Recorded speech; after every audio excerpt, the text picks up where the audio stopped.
What's going on, everybody? Welcome to another video, another tip video. More importantly, you guys tear those up, you guys love them. One question I would like to ask is, what tip videos would you like to see next? But today what we're going to be doing is I'm going down to a small pond, and I'm pretty much going to show you guys how I break down an area, whether it's a new area or it's an area I've been to. Pretty much how to break down small ponds and how to fish small ponds and how I go about it. So let's go ahead and go down to the pond, baby. Just got down to this pond right here, and as you can tell, it's just a small little area. Most of you guys are probably going to be fishing some smaller ponds. This pond right here is very small. But when I come to a new location or when I come down to a pond, there's a few things I really look at even before I make a cast. Obviously, when I'm looking at the pond right here, just a smaller area, very isolated place, there's not really much going on. And as you guys can tell, you know, I see a few things that really catch my eye. One, I see a tree over there in the water. As you guys can tell over there, that's one of the main focuses. I see a tree. Another thing is I see these trees that are hanging over the water back in that corner. So that's going to tell me one thing. On a sunny day, those trees are going to cast a shadow out in that water, and it's going to be an area where the sun's not beaming down. So there's going to be a lot of shade over there in that corner. Then you got a big old tree laying down in the water that those bass are going to suck up against.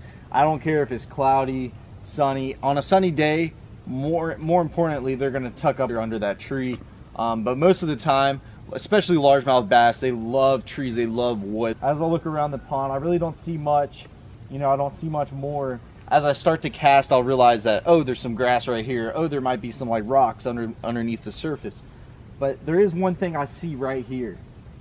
As you guys can tell, there's two little stumps or two little pieces of wood that are sticking out of the water, and they're just kind of out there by themselves. They're very isolated, and bass love that stuff. If you guys ever see anything isolated in the middle, whether it's like a little twig sticking up out of the water, maybe there's like a tree stump or a tree that's sticking out of the water, you need to throw at that. Like that right there, you know, that's just a little piece of wood. I'm going to be starting off with a spinner bait. What I tend to do when I go to these little areas is I start off with a moving bait first and see how active those fish are. If the fish aren't like wanting to really cooperate with me, they're not really trying to bite it, you know, I might switch over to, you know, a slow working bait. You know, I'm gonna switch over to, you know, my soft plastics, my crawls, my worms, that whole deal, and that's what I'm gonna do. But when I first go to a location, I usually start off with a moving bait first to see if I can catch those active fish, and then throughout the day I'll slow down and throw me a worm. And it all depends on the conditions. Like if it was bluebird skies out here, super hot, I wouldn't even start off with this. I'd probably just go ahead and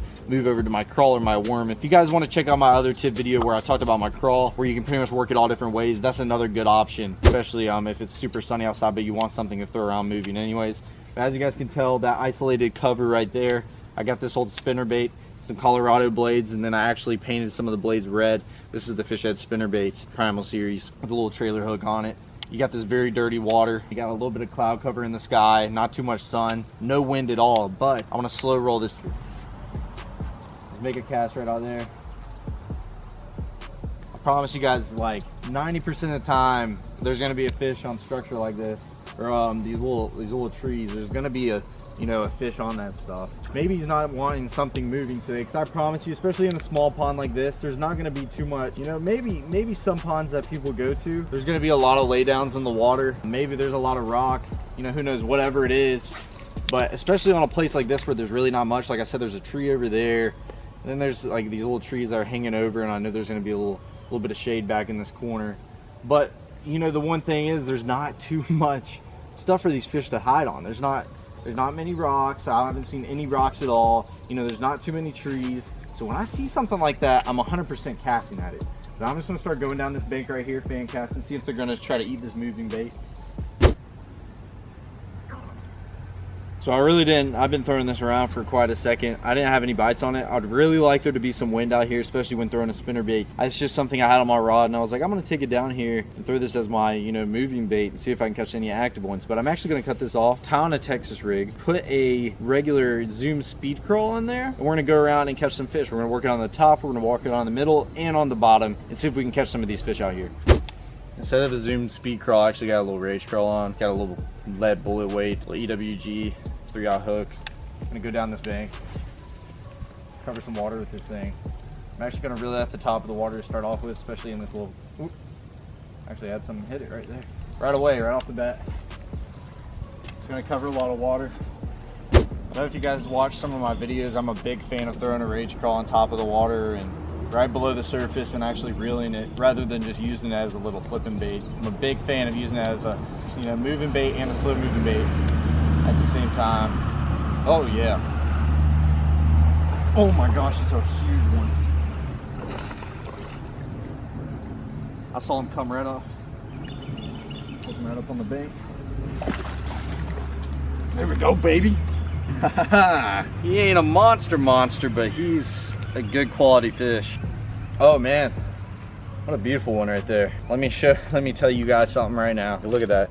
That's a beautiful fish. He's about, let's say 2 1/4, maybe pushing about 2 1/2. Really thick. He's a thick fish. He's not. That is a beautiful fish right there, guys. Let's get a quick release on him, and I'll show you guys how I caught that. There we go, guys. Beautiful little bass right here. Solid, thick, and healthy one. Let's get him back in the water. There he goes.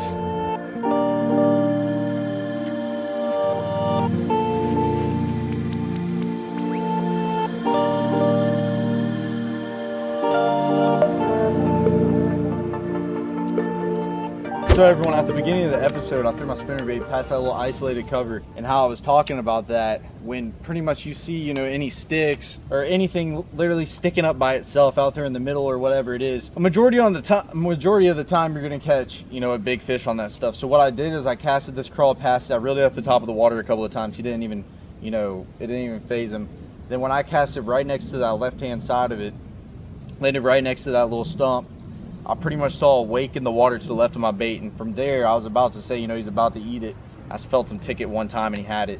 That just shows, you know, when you pinpoint that type of stuff when you're coming to these ponds, it's pretty much like a given. Like, you know where the fish is going to be, especially when you throw the right bait in there. But let's continue to work down this side, back in this corner, and back to where this tree's at.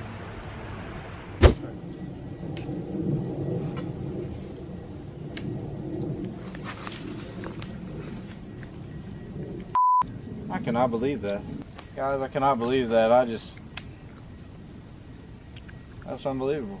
I have no idea. I skipped up under that tree back there and he ticked it right away and it just snapped right off and I tried to hook set him. All right, I'm about to get my revenge on this fish right here.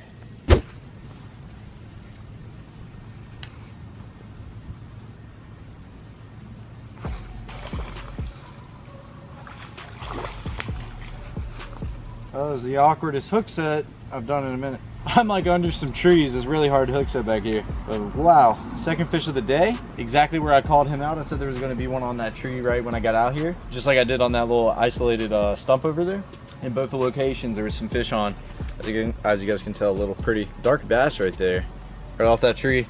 But I promise you, he's not the only one. So when you're fishing places like this, don't be afraid to go throw multiple casts, because like a big tree like that, especially in a small pond, a small location like this, isn't just going to have one fish on it. It's going to have multiple. I guarantee you that 100%, whether you can get them to bite or not. But after you catch one, I would continue to cast there and see if you can pick another one off, because that took me about 7 more casts after I broke off to even get another bite off that tree. But then I did right when I threw in there. That's how I caught that bad boy. Oh, God.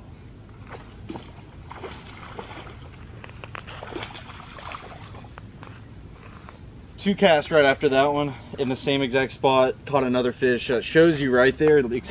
I'm just proving everything that I'm saying back and forth. Is there's gonna be more fish on that tree. That was 2 casts literally in the same spot, and I caught another little beautiful bass right there. Nothing super big, but super, these fish are heavy. It's really weird out here. These fish got a lot of weight behind them, but in the same spot, threw it in there, he just ticked it.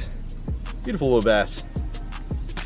So there's actually another reason why there's a lot of fish stacked right here, rather than me just saying, you know, this tree is the reason why. But there's actually some water flowing in the pond right back here in this corner, and that's where the water's coming in at. Fish love that little current, you know, that little water pushing through. They're just gonna stack up all around that, especially where the mouth is here. And I'm only fishing in about 6 inches of water.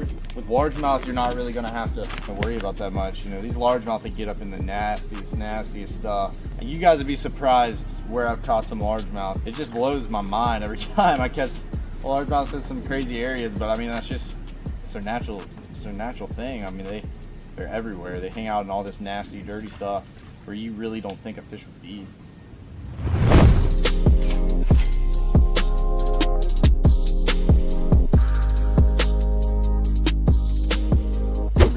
attention to these corners in these ponds. Like right here, it has just a little bit of rock out here in this corner, and then it's got a little tree that's sunk in right out here. Oh, I watched him eat it right there. I'm just at a weird angle under this tree.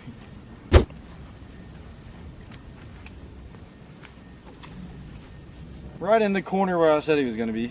He's a little baby guy, I can tell you that. I could tell how he was hitting it. Never got the bait all the way. Let's throw it back in there. When you get a bite, make sure you throw it back in there.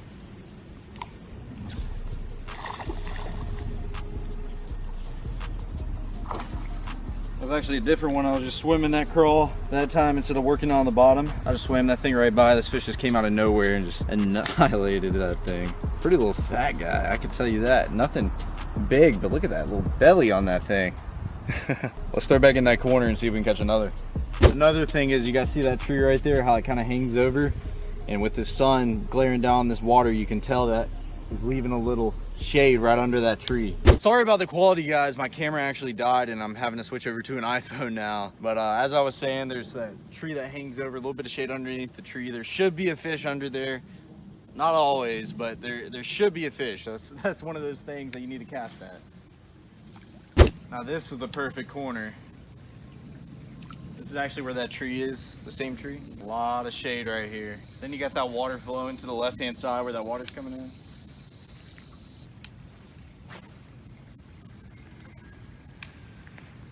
Oh my.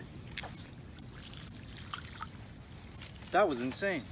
These fish were, these little baby guys were schooling out there in the middle. It's another way to catch them, man. I saw some fish popping up in the middle of the water out there, and I threw that thing in there before I could even.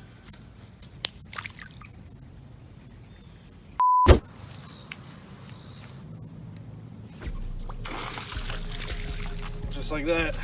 And I skipped this thing up all the way in between that tree to where it came onto the other side, because I was fishing on all this edge, and I just drug him out from the other side to come onto this tree and just eat my bait right there. A little thick, pretty guy right there.